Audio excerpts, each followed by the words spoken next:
He suddenly heard steps in the room where the old woman lay. He stopped short and was still as death. But all was quiet, so it must have been his fancy. All at once he heard distantly a faint cry, as though someone had uttered a low, broken moan. Then again, dead silence for a minute or two. He sat squatting on his heels by the box and waited, holding his breath. Suddenly, he jumped up, seizing the axe, and ran out of the bedroom.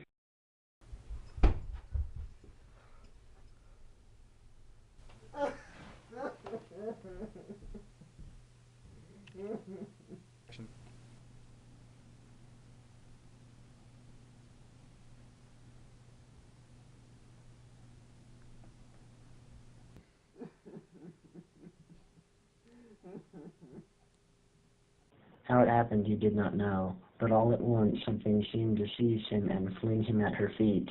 He wept and threw his arms around her knees.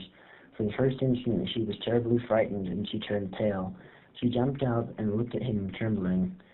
But at the same moment she understood, and a light of infinite happiness came into her eyes. She knew and had no doubt that he loved her beyond everything, and that at last the moment had come.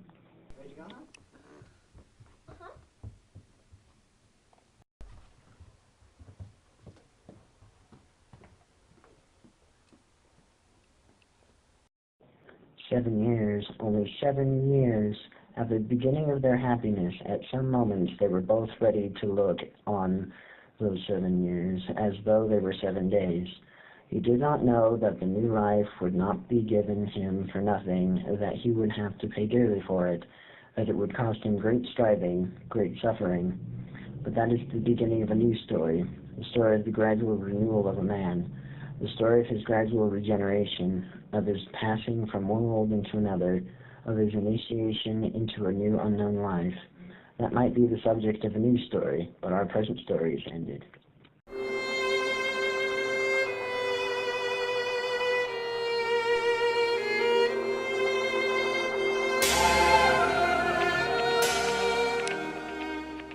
I'm serious.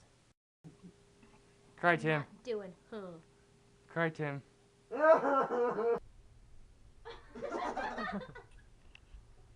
Did you miss the